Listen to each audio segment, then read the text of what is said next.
Nous sommes anticommunistes et nous n'avons pas le peur à le dire.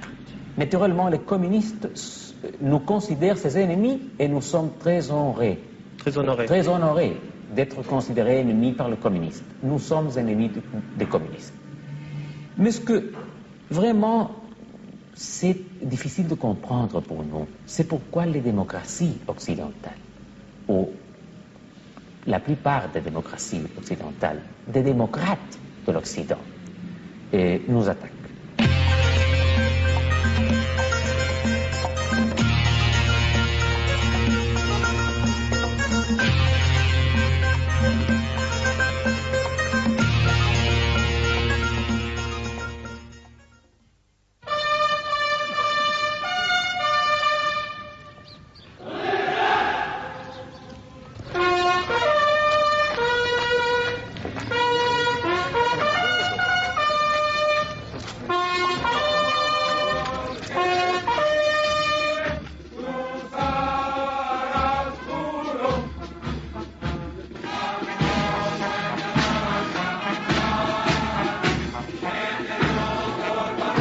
La journée de l'infanterie à Santiago. Le général Pinochet, chef de la junte qui a renversé le gouvernement de l'unité populaire il y a juste 4 ans, passe en revue le régiment Buin, une unité d'élite de l'armée chilienne.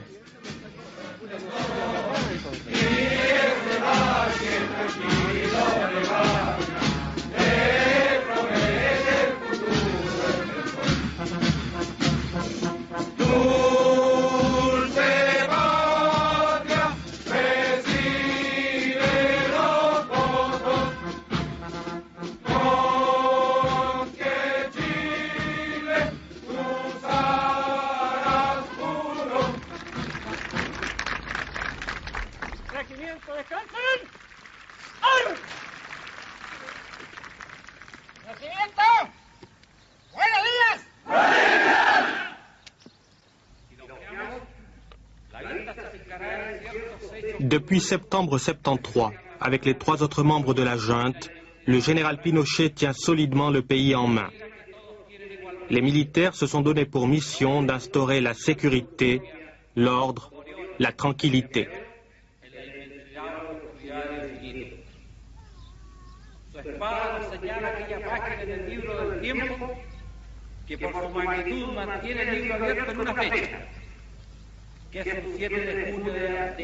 Après le tumulte de l'unité populaire, l'armée se veut aujourd'hui la garante de la restauration du vrai Chili, le Chili des valeurs traditionnelles et chrétiennes.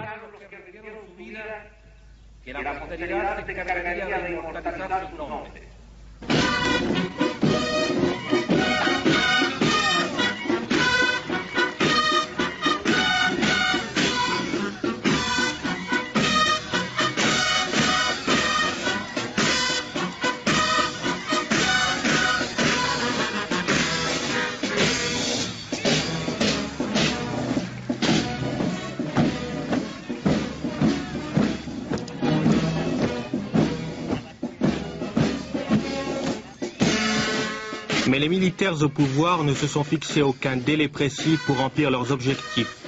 Ils entendent se maintenir en place tant qu'ils le jugeront nécessaire.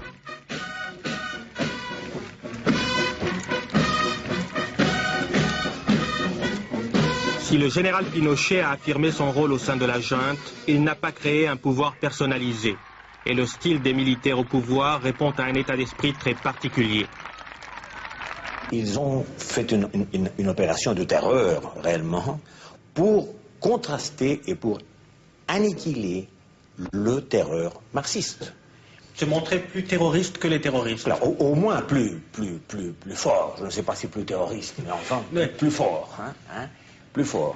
C'est un peu, je pensais, enfin, c'est une comparaison qu'on peut trouver, c'est aussi comme MacArthur à Japon. Débarquant au Japon. C'est une opération de débarquement et très important parce qu'ils ont pris tout le pouvoir et affirmé de cette façon l'unité du pays et ont produit tous les autres effets d'assainissement, de tranquillité, de paix et même de développement. Mais le premier moment fut un moment militaire pur. Et la mentalité continue à être une mentalité militaire. C'est-à-dire, c'est pour ça que le monde, l'étranger, qui est très sophistiqué, très politicien, ne comprend pas cet esprit professionnel dans lequel ces institutions n'ont pas de personnalisme, n'ont pas d'ambition, enfin de parti ou appétit de pouvoir, mais simplement c'est l'ordre, c'est faire travailler le pays, c'est enfin dire à ce moment, c'est pas le moment de discuter, c'est le moment de travailler, de produire. Et d'avoir de l'ordre. Cet ordre, conçu par les militaires, a eu des effets précis. Le Parlement a été dissous, les partis politiques interdits, les principales libertés suspendues. Et l'état de siège est reconduit tous les 6 mois.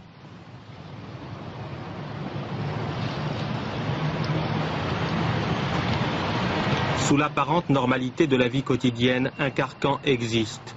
Aujourd'hui, tout ce qui faisait du Chili un îlot de démocratie en Amérique latine a été mis entre parenthèses.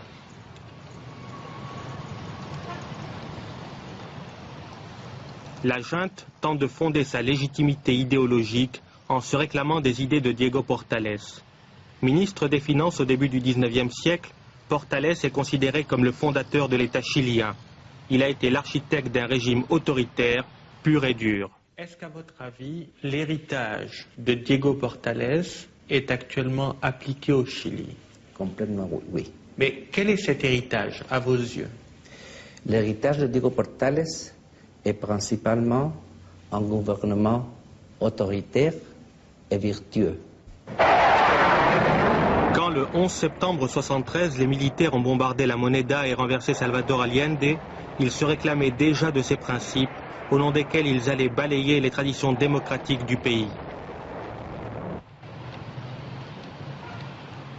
Aujourd'hui, le palais de la Moneda est en voie de restauration.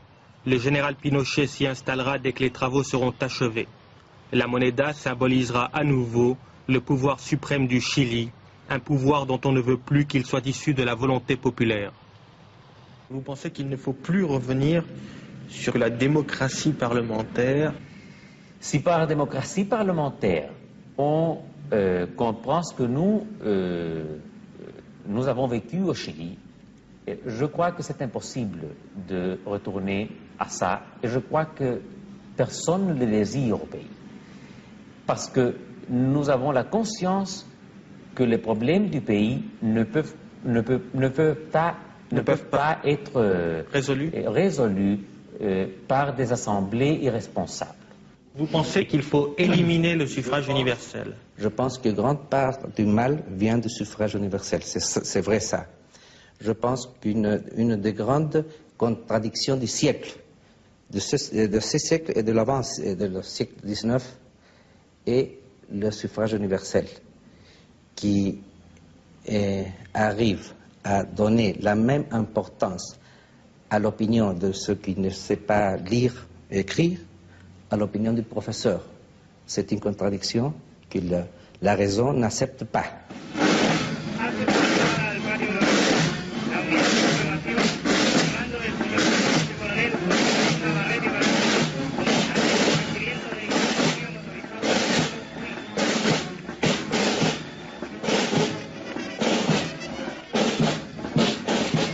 Ils pensent, ou ils disent enfin qu'ils veulent faire du Chili une grande nation. Une grande nation surtout par ses valeurs morales et par ce sens de la personne humaine et des droits fondamentaux et du prestige de la nation comme elle a été dans son histoire du XIXe siècle, dans lequel ce Chili n'a pas été riche du point de vue matériel, mais a été très riche du point de vue juridique et culturel et moral même. Ils pensent que surtout la désintoxication politique peut produire cette grande nation. Hein, et l'ordre et l'unité et l'intégration nationale et tous ces autres facteurs que nous avons déjà évoqués. Appelés.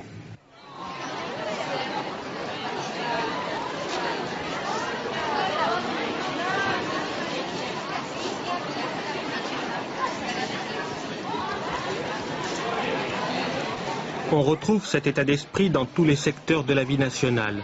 et d'abord à l'université, où la réaction est totale par rapport à l'agitation d'avant le coup d'État. Nous sommes à l'Université catholique du Chili, un bastion de la droite dont les étudiants de gauche tentèrent un moment de prendre le contrôle. Aujourd'hui, l'épuration qui a suivi le coup d'État, l'autorité donnée au recteur militaire ont tout fait rentrer dans l'ordre. Ici, comme dans les autres universités, il n'y a plus place que pour des étudiants bien sages et des étudiants qui peuvent payer, car le régime a supprimé la gratuité de l'enseignement universitaire.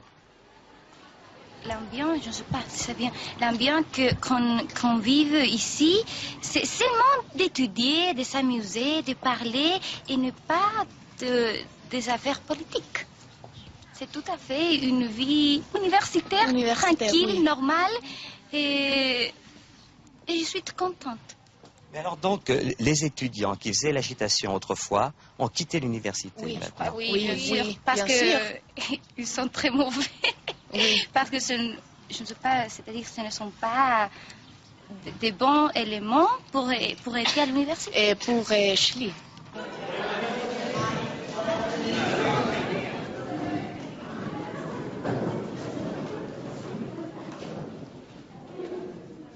En nombre del Padre, del Hijo y del Espíritu Santo. Amén. Padre nuestro que estás en el cielo, santificado sea tu nombre.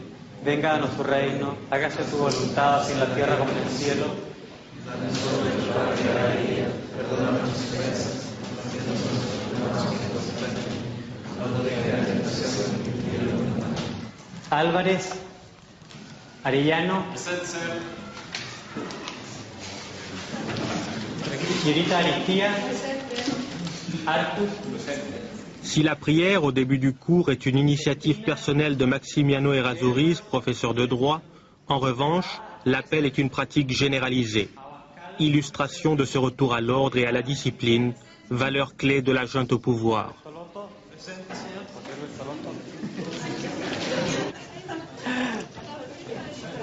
Non. L'université est calme maintenant. Oui, en général, oui.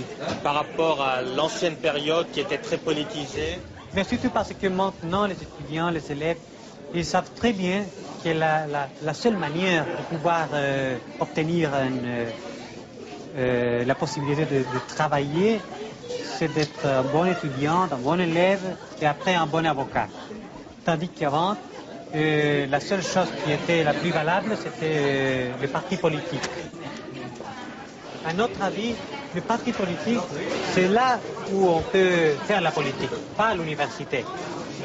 Il faut changer d'abord la mentalité. Et je crois que maintenant, il existe une mentalité tout à fait différente. Est-ce qu'il a fallu écarter des professeurs qui s'étaient trop avancés dans la politisation ou des étudiants? Pas du tout. Ont été exclus des universités environ 30 à 35% du personnel enseignant, de 10 à 15% du personnel non enseignant et de 15 à 18% des étudiants, soit environ 18 000 personnes. Comité de coopération des églises pour la paix. Contrôle programme, miércoles 22. Cette volonté de dépolitisation, ou plutôt de politisation selon les idées du régime, Maximiano Errázuriz l'exprime aussi comme éditorialiste d'une radio populaire. Ce jour-là, il se félicitait d'une pétition envoyée par des étudiants chiliens à l'Organisation des États américains parce que cette organisation avait lié dans ses débats le problème du terrorisme à celui des droits de l'homme. Y el futuro de Chile dependerá del grado de preparación de la juventud en el presente. Es por eso que la carta enviada por los jóvenes a la OEA en Grenada reviste una importancia extraordinaria. Es el pensamiento de miles y miles de jóvenes universitarios que han puesto su esperanza en nuestra patria y que están seguros, en consecuencia, que son una lección frente a Ecuador, frente a Venezuela, frente a Bolivia, frente a Argentina y frente a tantos países donde la juventud se mata, se hiere, va a la huelga, no estudia, no aprende. Están masacrando el futuro de su patria. Es por eso que nosotros decimos que el futuro de Chile se está forjando hoy con esta juventud que ha enviado aquella carta a los congresales de la OEA en Grenada. Muchas gracias, muy buenos días y hasta pasado mañana a esta misma hora. Estos fueron los interesantes comentarios del periodista Maximiano Errázuriz.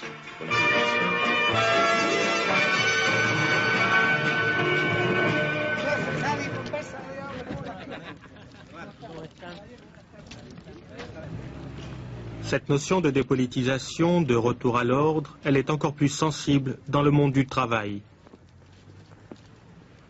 Le régime a ouvert une école syndicale dans les faubourgs de Santiago. Là, par groupe d'une cinquantaine, les délégués syndicaux viennent s'initier à la conception gouvernementale de leur rôle et des limites de leur activité. C'est le colonel Badiola, chef de la direction des organisations civiles, qui est venu inaugurer le premier séminaire de l'école. Le régime entend aller plus loin que de simples mesures ponctuelles et vise à créer un nouvel état d'esprit au sein du prolétariat. Un état d'esprit qui exclut toute idée de lutte de classe et s'inscrit en rupture avec la tradition ouvrière chilienne.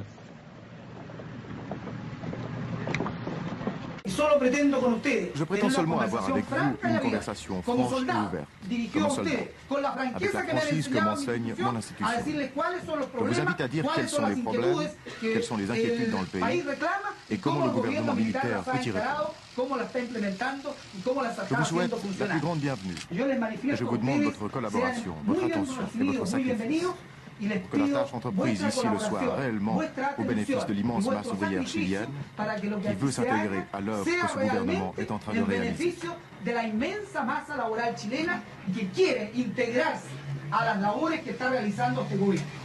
Colonel, vous êtes à la direction des activités civiles, c'est-à-dire la jeunesse, la femme et les syndicats.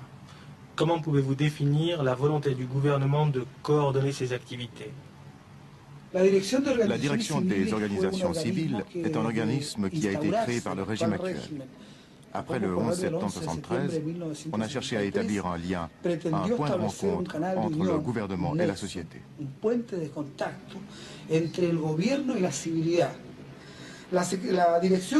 Depuis 3 ans et demi qu'elle fonctionne, la direction des organisations civiles a réussi à pénétrer profondément aussi bien le secteur de la jeunesse que celui des activités féminines ou des organisations professionnelles.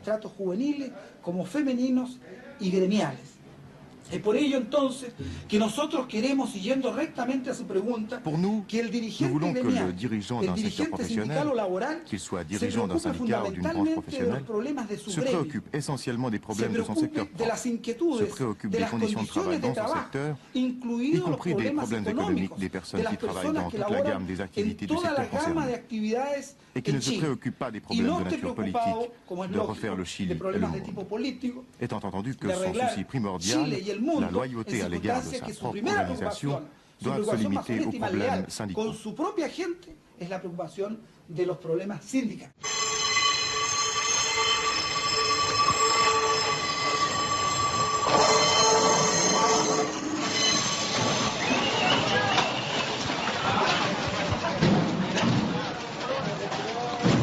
Les mineurs du cuivre de El Teniente, comme les autres catégories du prolétariat chilien, savent bien aujourd'hui ce que signifie dans la réalité quotidienne une telle conception.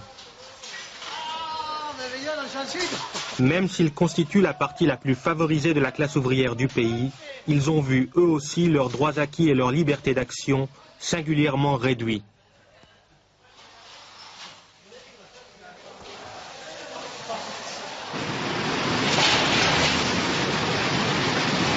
En nous accordant l'autorisation de filmer à El Teniente, la direction de la mine avait bien spécifié que nous ne pourrions pas poser de questions aux ouvriers. Craignait-elle de voir ces derniers exprimer leur mécontentement parce que le droit de grève est supprimé, la convention collective suspendue et les principales libertés syndicales réduites à une peau de chagrin. Les mineurs de El Teniente n'ont pas eu d'augmentation de leur pouvoir d'achat depuis 4 ans. Le monde du travail n'a cependant pas encore perdu toute combativité. Le 1er mai dernier, les représentants de près de 160 syndicats adressaient une pétition au général Pinochet réclamant le retour de leur liberté. Francisco Riveros. Presente. Vicencio Armando. Presente. Guillermo Romero. C'est par le biais de l'école syndicale que la junte espère éviter désormais ce genre de désagréments. Après l'appel quotidien, tous les cours vont dans le même sens d'alignement des positions ouvrières sur la politique du régime. En la actualidad, estando prohibido la presentación de pliego de peticiones. Actuellement, le droit de pétition est interdit en raison du programme de stabilisation économique du gouvernement. Cette activité fondamentale des syndicats est temporairement suspendue. Esta actividad fundamental que desempeñaban los sindicatos ha quedado transitoriamente suspendida. Y seguramente se recordará L'histoire rappellera certainement que c'est une des meilleures contributions que les travailleurs et les syndicats aient fournies à la stabilisation économique du pays, le sacrifice du droit légitime de présenter des pétitions. De su legítimo derecho a presentar peticiones.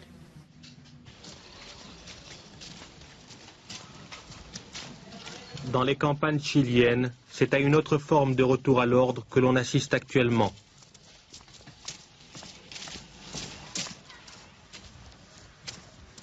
La quasi-totalité des exploitations agricoles avait été expropriée sous l'unité populaire. Une partie d'entre elles ont été rendues aujourd'hui à leurs anciens propriétaires, tandis que l'autre partie était distribuée sous forme de parcelles.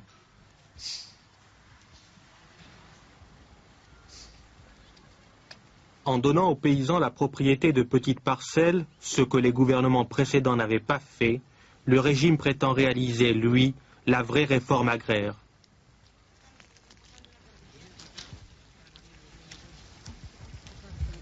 Les paysans reçoivent un lopin équivalent à 8 ou 9 hectares de bonne terre et doivent le payer en 25 ans.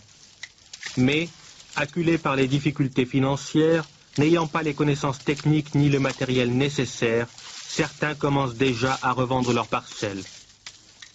On risque donc de voir se produire un processus de reconcentration de la propriété terrienne entre quelques mains.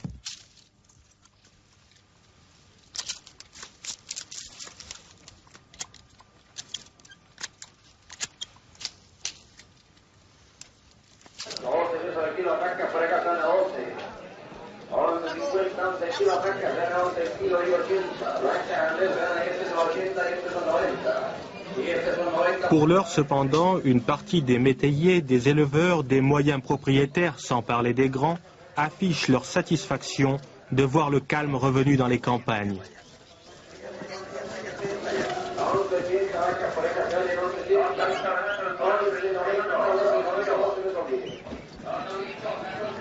C'est au cours d'un marché au bétail à Melipilla, dans une des régions rurales les plus riches du Chili, que nous avons rencontré M. Ruiz Barbosa. Professeur d'université à la retraite, ancien ministre de l'Agriculture en 1964, mais aussi propriétaire terrien, M. Barbosa s'était opposé les armes à la main à l'expropriation de son domaine. Il incarne bien toute une catégorie de propriétaires que les débordements de l'unité populaire ont poussé à se tourner vers les militaires. Pour M. Barbosa, les ventes de bétail ce dimanche auront été fructueuses.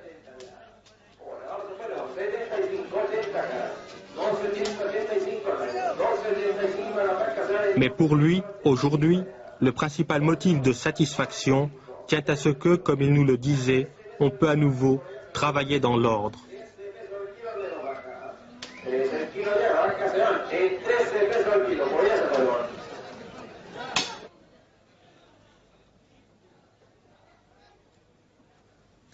Aujourd'hui, beaucoup de gens qui avaient été expropriés ont pu récupérer une partie ou toute leur terre. C'est exact. À partir de septembre 1973, le gouvernement s'est penché sur l'étude et la réparation des erreurs, appelons ça des erreurs, et des injustices commises sous le régime de l'unité populaire, qui avait décidé de mettre fin à la propriété privée au Chili.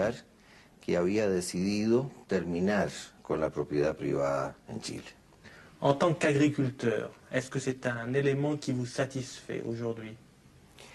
Oui, ce gouvernement a effectivement défendu la propriété privée, non seulement dans le domaine agricole, mais dans tous les domaines.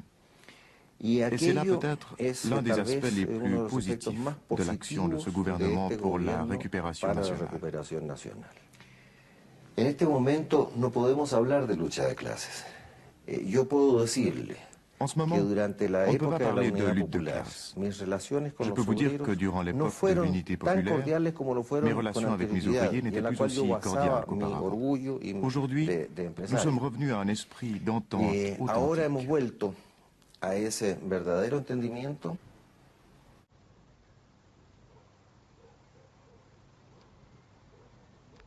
Cette volonté de nier les antagonismes de classe, cet accent mis sur la responsabilité du propriétaire, font partie des thèmes clés du régime.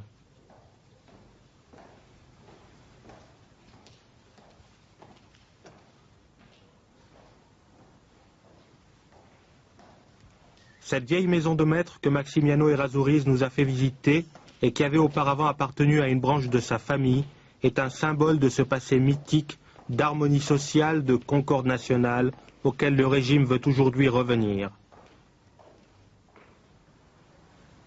Il refermerait ainsi en quelque sorte la parenthèse d'une époque de lutte sociale et de tumulte qui avait culminé avec l'unité populaire. Cette maison, c'est le symbole de quoi pour vous? Pour moi, cette maison, c'est le symbole de la compréhension qu'il doit avoir entre les ouvriers et les patrons, entre les travailleurs, les paysans, les agriculteurs, entre une grande famille comme celle qui habitait ici et une grande population de travailleurs comme ce qu'il y avait ici, de 150 travailleurs. Pour moi, il faut que se termine d'une fois pour toutes la lutte, les difficultés entre les patrons et les travailleurs, parce que le pays est une seule pays et on doit avancer dans une seule direction. Pour vous, plus de lutte de classe, plus d'ouvriers, plus de patrons, plus d'agriculteurs, plus de paysans, seulement des Chiliens? Seulement des Chiliens. Ça, c'est la chose la plus importante. Et pour ça, nos familles ont donné la maison à l'armée, parce que l'armée peut la soigner. Et l'armée maintenant a eu la préoccupation de soigner tout ce que vous pouvez voir ici. De soigner cette maison comme elle soigne le pays dans le but de l'unité nationale? Exactement. Exactement. Pouvez-vous nous raconter votre vie auparavant et votre vie maintenant depuis le coup d'État? La vida de antes del pronunciamiento fue mucho mejor que ahora actualmente. La vie avant le coup d'État était bien meilleure qu'elle ne l'est maintenant. Parce qu'avant, nous les paysans, les ouvriers agricoles, nous avions plus de liberté pour gagner un peu plus d'argent.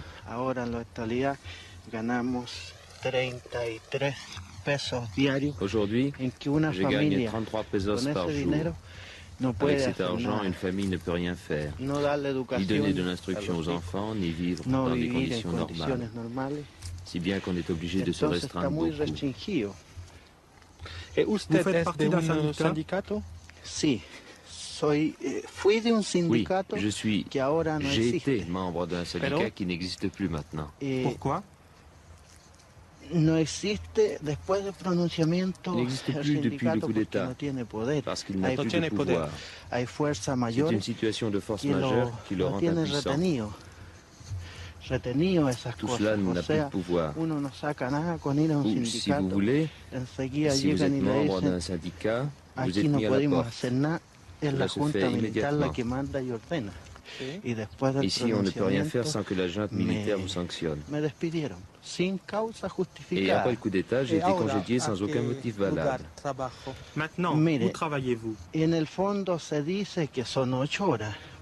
une exploitation. En principe, on dit qu'on y travaille 8 heures. Mais en réalité, je travaille de 5 heures du matin jusqu'à 9h30 parfois, ou 10 heures du soir.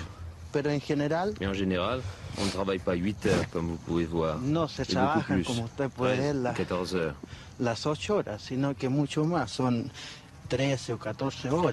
Et combien de jours par semaine? Je travaille tous les jours de l'année. Vous n'avez pas le droit de réclamer? Écoutez, le droit de réclamer, on ne s'en sert pas. Parce que si quelqu'un réclame, il court le risque d'être renvoyé. Et sans travail, la famille n'a plus rien à manger. Alors la souffrance est grande. Quelqu'un qui a une famille doit se soumettre à celui qui le paie. Il doit se tenir tranquille et se taire pour pouvoir travailler.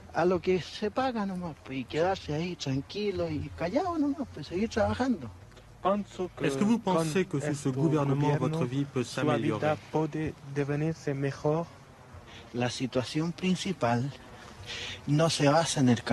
situation dans son ensemble, elle n'est pas faite pour les paysans, elle est faite pour les patrons. Les patrons ont comme une rancœur dans ce pays. Ils détestent les paysans, les hommes qui travaillent. Ce sont là des choses à quoi il n'est pas possible de mettre fin au Chili. Car il y a comme un esprit de revanche ici.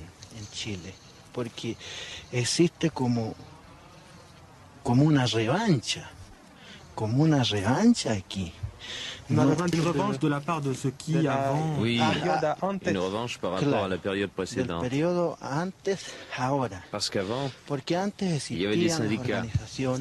Le patron pouvait craindre que son domaine soit exproprié, qu'il soit obligé de vendre. Mais aujourd'hui, cette possibilité n'existe plus. Alors le patron a comme une vengeance, une rancune à assouvir. C'est pourquoi il ne donne pas de travail.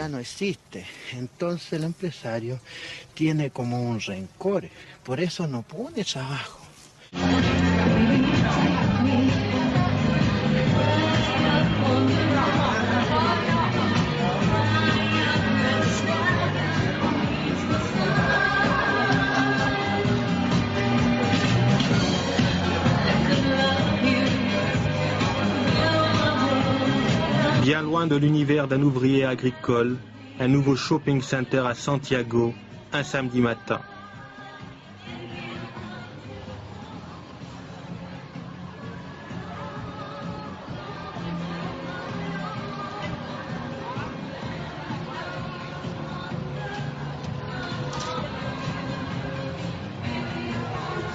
Dans les classes bourgeoises, cette mise au pas des ouvriers, l'accent mis sur la défense de la propriété, ont provoqué le retour de la confiance et des capitaux.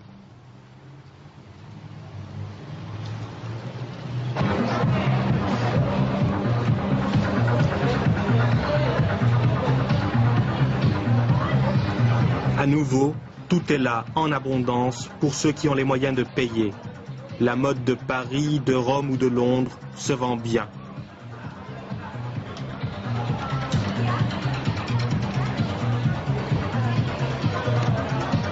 Une catégorie sociale est en train aujourd'hui de toucher les dividendes de la politique de la junte.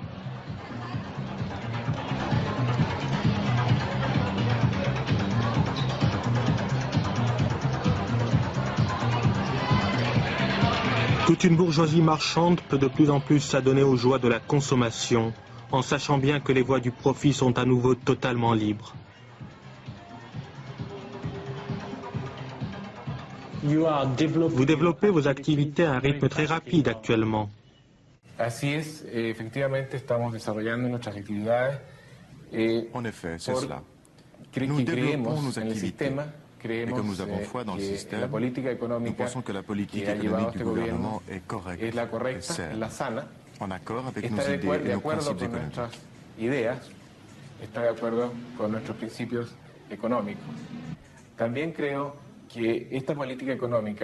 Je crois aussi que cette politique économique, comme toutes les autres, mais j'ai confiance tout particulièrement en celle-ci, ne peut être appliquée que dans un système où règne l'ordre, une autorité, où les choses fonctionnent. Le gouvernement actuel est sans aucun doute un gouvernement d'ordre, un gouvernement d'autorité, un gouvernement où les choses fonctionnent. Vous êtes spécialisé dans le luxe parce que vous pensez qu'il y a un marché maintenant au Chili pour ça. Oui, je pense que maintenant il y a un marché et je peux le constater parce qu'un chiffre d'affaires montant. Il augmente. Oui, il augmente. Et ce marché s'est développé depuis quand? Ce marché s'est développé depuis 3 ans jusqu'au moment. Vous voulez dire depuis environ la fin de l'année 73? Oui, de l'année 73, parce que beaucoup de gens maintenant veulent construire et il y a beaucoup d'immeubles qui sont en train de se construire et tous les constructeurs ont pu le vendre et les vendre bien. Et une maison comme celle-ci, ça coûte combien environ? Une maison comme celle-ci, je pense qu'elle coûte une chose 200 000, 250 000 dollars. Ça veut dire environ 600 000 francs suisses. Oui. Et il y en a beaucoup qui se construisent comme ça, de ce standing? Il y a beaucoup de maisons maintenant. On peut le voir ici, dans ce quartier-là, oui. Les gens se font construire des maisons comme ça parce qu'ils ont le sentiment que maintenant le gouvernement défend la propriété? Oui, maintenant le gouvernement le défend, oui. Est-ce que le prix des maisons a beaucoup augmenté? Oui, le prix de maison a beaucoup augmenté parce que pendant le gouvernement de l'unité populaire, personne ne voulait pas construire ici au Chili parce qu'on va le quitter. Moi-même, je construis pendant le dernier année de l'unité populaire, mais j'ai construit avec la terreur. Et vous, votre maison, quand vous l'avez construite, elle vous a coûté combien? Quand je l'ai construit, la maison et le terrain aussi m'a coûté 4 000 dollars. Maintenant, ça doit, je pense, ça coûte 200 000 dollars. C'est-à-dire que le prix est passé de 10 000 francs suisses à 500 000 francs suisses. C'est une chose surprenante, surprenante. Et ça, je pense, se doit uniquement à la confiance au gouvernement. Un gouvernement qui défend la propriété. Oh, mais oui. Adjunto encontrará usted la declaración que este despacho emite luego. Cette défense de la propriété répond bien sûr aux vœux du patronat, dont le président rencontre la presse chaque semaine. Le libéralisme économique de la junte a pu certes réduire sensiblement l'inflation, équilibrer les paiements, attirer à nouveau les capitaux étrangers. Mais pour certains, c'est un retour pur et simple au capitalisme sauvage. Est-ce que vous avez le sentiment que l'économie chilienne va vers une libération progressive actuellement? Efectivamente, la economía chilena va en un curso de libéralisation progressive. L'économie chilienne est sur la voie d'une libéralisation progressive, ce qui, à notre sens, est un processus de progrès. Il ne s'agit pas seulement d'un processus qui viserait à corriger les désastres économiques qui ont atteint leur apogée sous le gouvernement dit d'unité populaire. Il s'agit de corriger toute une tendance étatisante qui a pris naissance dans les années 30 et a atteint son apogée en une catastrophe totale sous le gouvernement que nous avons subi de 1970 à 1973. Catastrophe totale en el gobierno que nos sometió entre 1970 y 1973.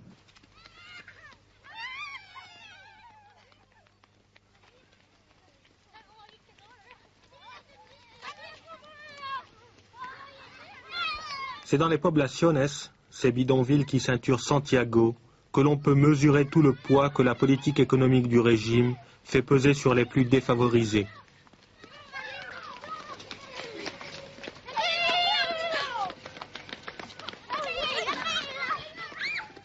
Bien sûr, les poblaciones existaient bien avant que la junte prenne le pouvoir. Mais pour les 600 ou 700 000 personnes qui y vivent actuellement, jamais les conditions n'auront été aussi misérables.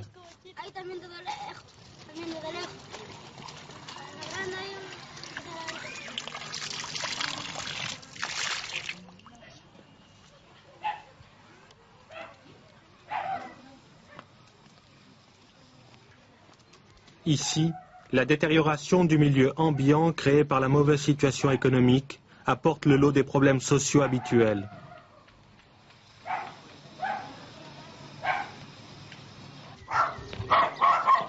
On a assisté aussi à une augmentation des maladies liées au chômage et à la malnutrition.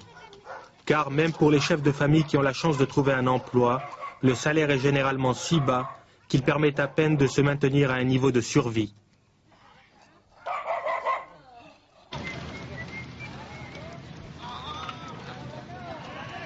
Le gouvernement a créé le programme d'emploi minimum pour tenter d'enrayer un chômage qui reste énorme, même s'il a beaucoup diminué ces derniers temps.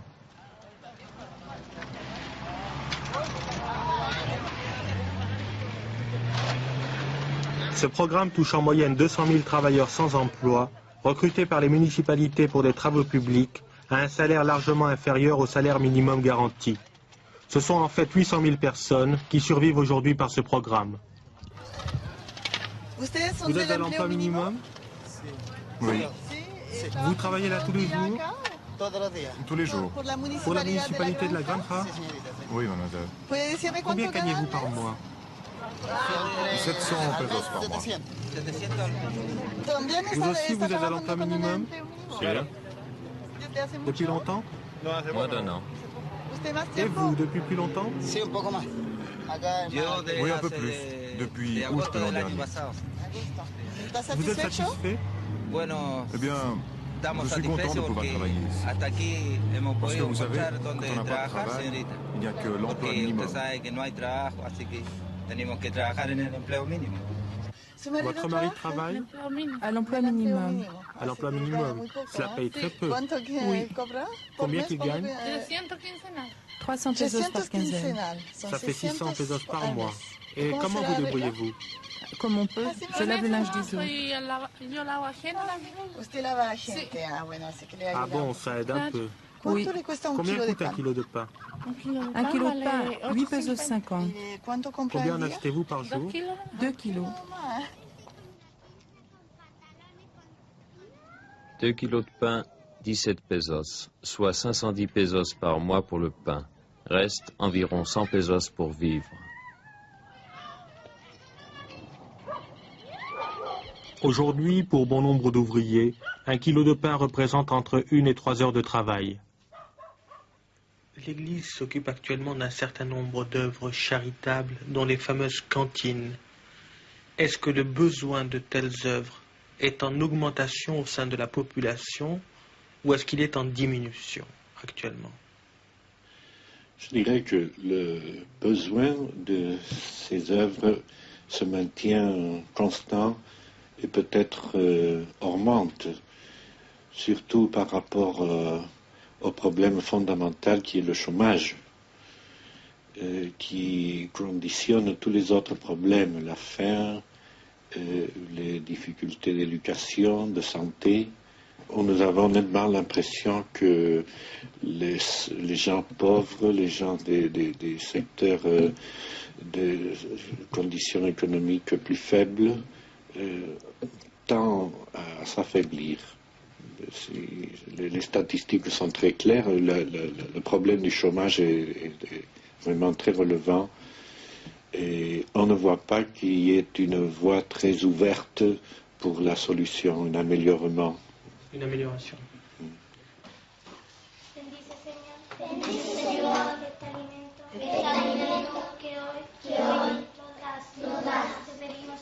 Te pedimos, Señor, que el comedor siga adelante. Amén. Amén.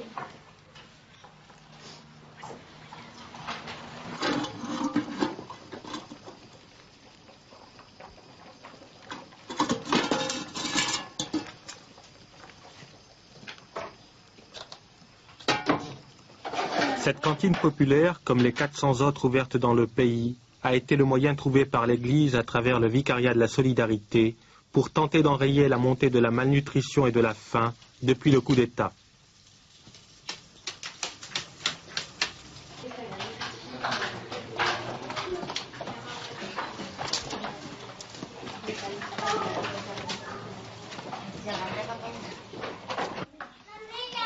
Avec des moyens de fortune, dans des locaux souvent plus vétustes que cette église d'un quartier populaire, ce sont chaque jour 55 000 repas qui sont servis.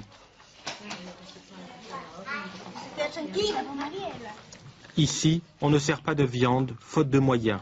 Le repas quotidien est constitué d'une portion de féculents et d'un bol de lait.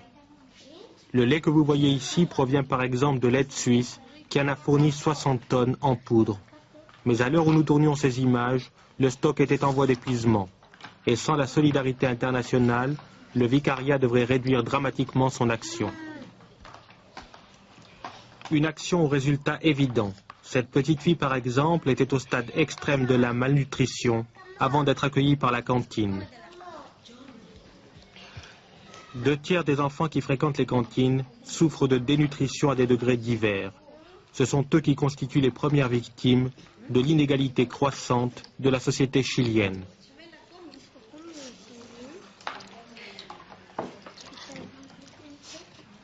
Pour vous, le problème n'est pas entre le totalitarisme et la démocratie, par exemple, mais entre liberté et égalité. Effectivement. Pienso que el gran dilema, y no sé si me extienda en effet, en forma je pense que le grand dilemme, et je ne sais si vous allez me trouver trop présomptueux sur un problème qui dépasse le cadre du Chili, se pose en termes de lutte qui existe entre deux valeurs qui se disputent la priorité.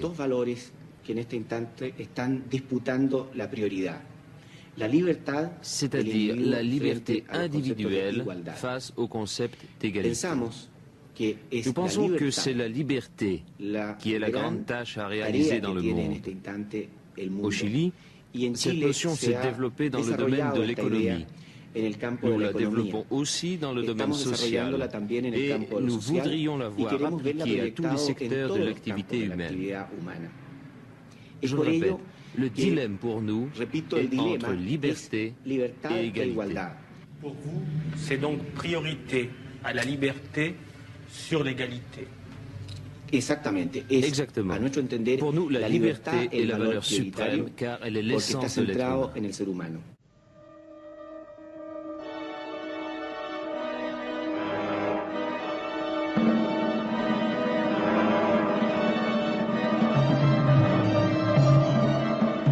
L'État chilien actuel prétend défendre les valeurs chrétiennes. Est-ce que vous êtes d'accord avec cette affirmation? Je crois que l'État et le gouvernement actuel est très sincère quand il veut défendre un humanisme chrétien. Mais peut-être il n'inclut pas suffisamment dans cet humanisme chrétien les principes politiques de participation et surtout l'attention, la valorisation du problème social. Tout cela est très valable et nous ne voulons pas l'abandonner. Et nous craignons que le gouvernement actuel n'est pas très sensible à ce sujet, peut-être par peur du marxisme ou de l'infiltration marxiste.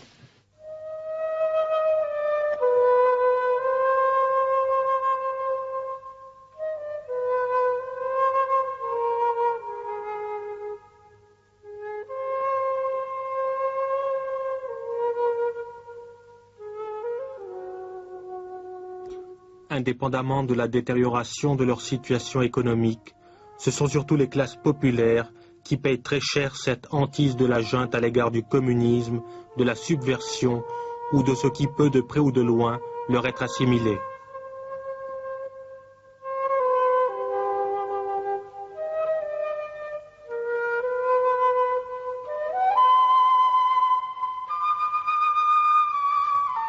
C'est sur ces classes populaires que la répression aura sans doute le plus pesé. Aujourd'hui, il faut du courage pour oser témoigner de certaines réalités, même le visage dans l'ombre.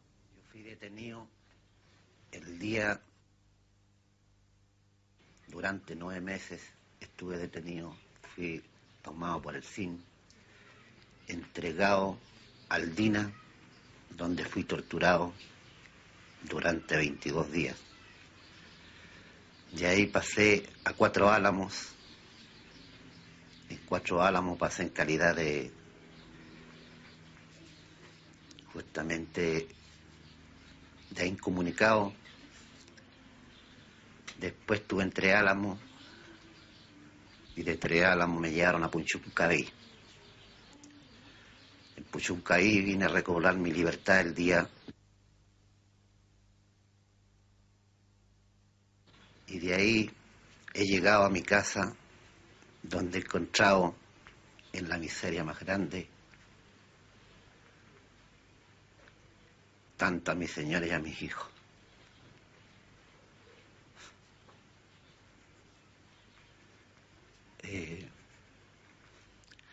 De ahí me dirigí al norte de Chile a trabajar, donde la suerte me trató mal. Y he seguido luchando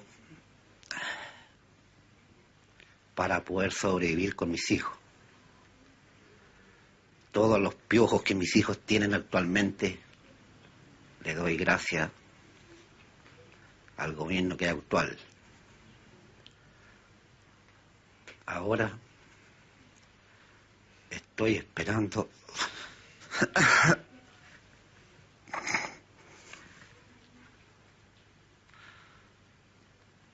un trabajo para poderle dar de comer a mis hijos.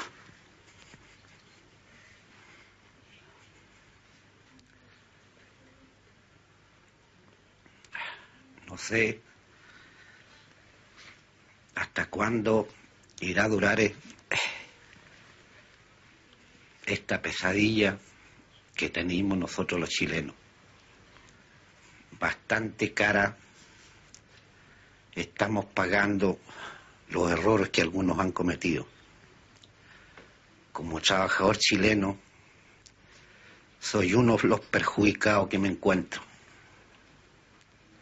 Me siento extraño en nuestro terruño patrio de nuestro Chile. Me siento desconocido.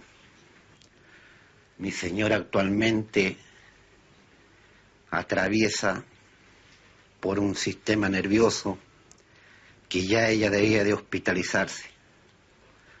No lo ha hecho para poder lograr alimento tanto para nuestros hijos. Por eso pido a las autoridades y representantes de distintos países que están representados ante las Naciones Unidas para que así le pongan traba tanto en ayuda financiera y económica a este gobierno que está invirtiéndole en puro armamento. El pueblo no come armas, el pueblo come comida, necesita vestuario, educarse.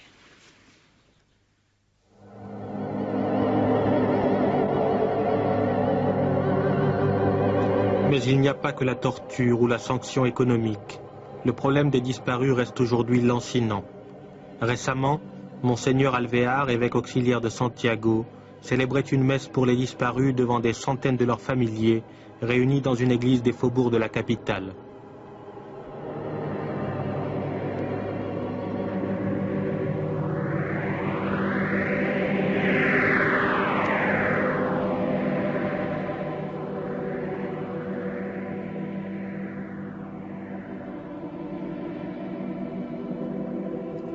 Mieux que tout autre moyen, les broderies tissées par les familiers des disparus illustrent l'angoisse que provoque le sort de ces derniers. Nous voulons une réponse pour les 501 disparus.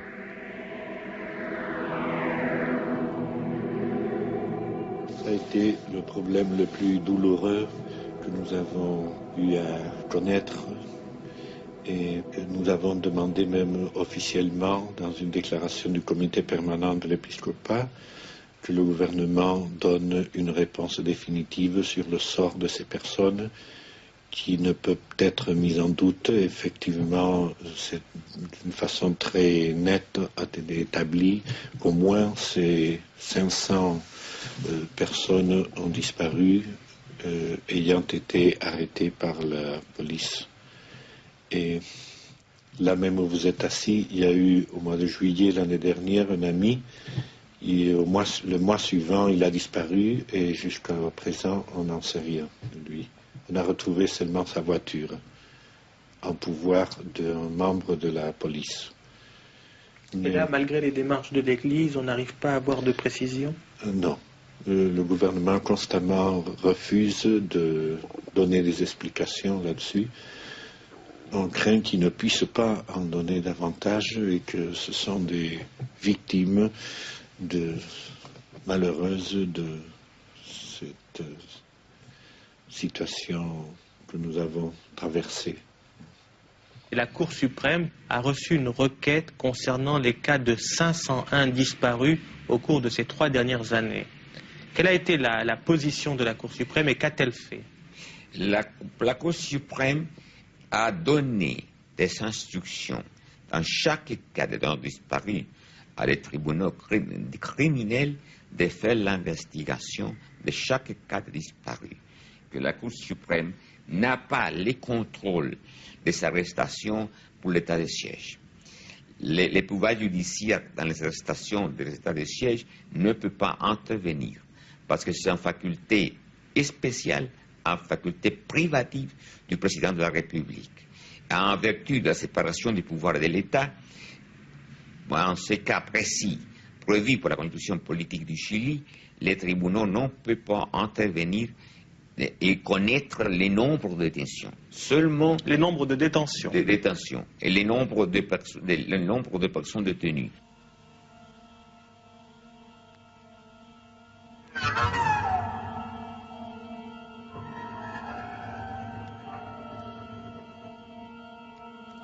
Comme les disparitions, la torture fait partie de la panoplie utilisée contre les opposants ou supposés tels du Nouveau Chili. Les noms des lieux où elle est pratiquée, comme la Villa Grimaldi par exemple, les méthodes employées, les noms de ceux qui la pratiquent sont aujourd'hui connus. Et le nombre de victimes est tel qu'on ne peut parler de bavure.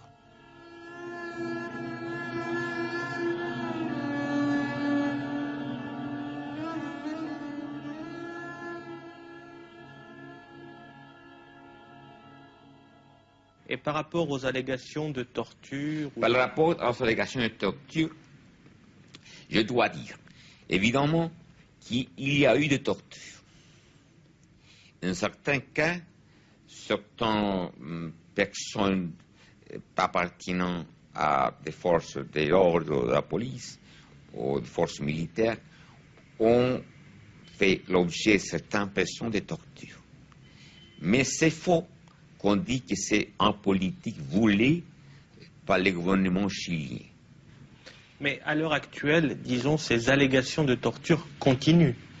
Ces allégations de torture continuent, mais ce sont allégations complètement vagues. Il n'y a eu pas en dénonciation exacte, il n'y a eu pas en dénonciation précise de torture. On dit qu'on applique torture, mais ces tortures sont investiguées par les juges d'instruction et n'ont pas été prouvées. Elles n'ont pas été prouvées.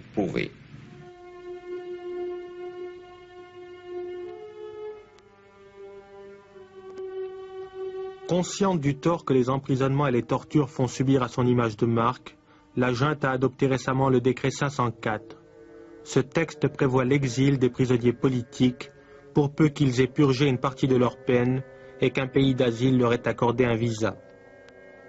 Ce texte a aussi l'avantage de débarrasser le régime des voix discordantes. Le Nouveau Chili se fera uniquement avec ceux qui sont pour.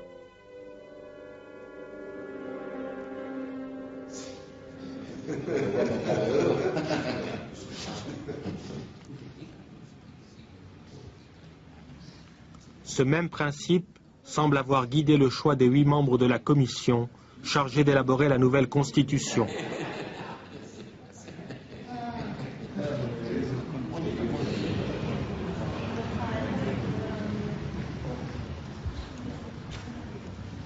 Ici, on est entre soi, entre représentants d'une bourgeoisie conservatrice, désireuse d'éviter le retour d'un système parlementaire jugé dangereux. Il s'agit de jeter les bases d'un pouvoir autoritaire qui contrôlerait et limiterait toute expression de la volonté populaire.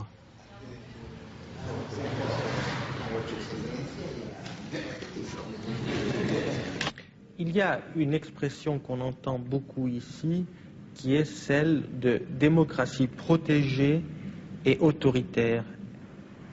Oui, je dirais d'abord que la démocratie que nous tâchons de construire est une démocratie de participation sociale effective, une démocratie technifiée et, comme vous disiez très bien, une démocratie autoritaire et protégée. Je sais que ces mots, quelquefois, ne sont pas bien comprises. On dit une démocratie autoritaire, mais comment? C'est comme l'antithèse. C'est que le concept autorité, ici au Chili, a un sens très précis. C'est le sens d'une autorité forte, avec des pouvoirs pour faire marcher le pays par le chemin de la justice et de la loi. Je dirais que c'est une démocratie énergique, pas faible.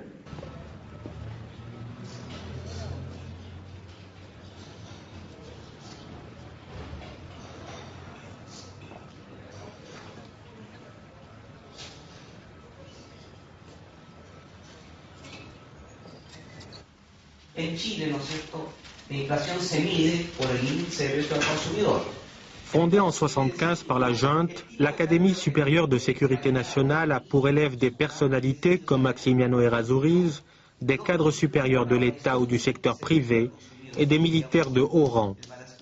Ces derniers représentaient à peu près la moitié des participants à ce cours d'économie politique. Mais une semaine auparavant, une directive gouvernementale avait enjoint aux militaires d'être en tenue civile chaque fois que cela est possible. Chile ha tenido inflación, pero también lo ha tenido Estados Unidos. L'Académie a pour mission de former les cadres nécessaires à ce pouvoir autoritaire et technocratique dont rêve le général Pinochet et ses idéologues. Entonces, cuando usted hace esta operación, y esto lo multiplica por el tipo, perdón. Ahora. Mais ce creuset où l'on entend forger une nouvelle élite a aussi pour but d'assurer une symbiose entre civils et militaires. Ainsi, le régime entend œuvrer à sa consolidation et assurer aux militaires un contrôle prolongé sur la vie nationale. Le général Pinochet n'a-t-il pas récemment exclu toute idée d'élection, même limitée, avant 1985 ?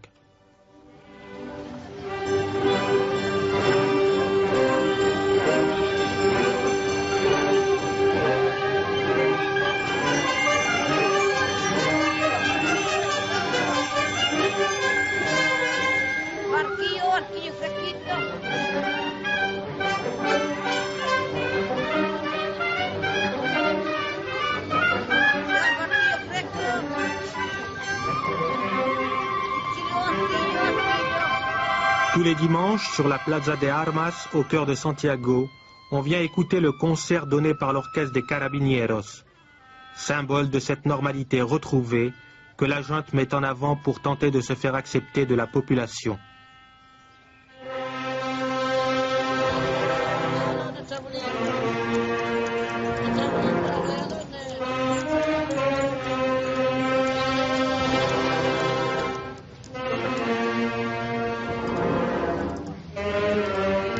Le fait est qu'aujourd'hui, une partie de l'opinion chilienne semble impuissante et paralysée face au régime qui agit de plus en plus comme s'il était assuré de sa durée et qui peut même se permettre un léger assouplissement de ses méthodes.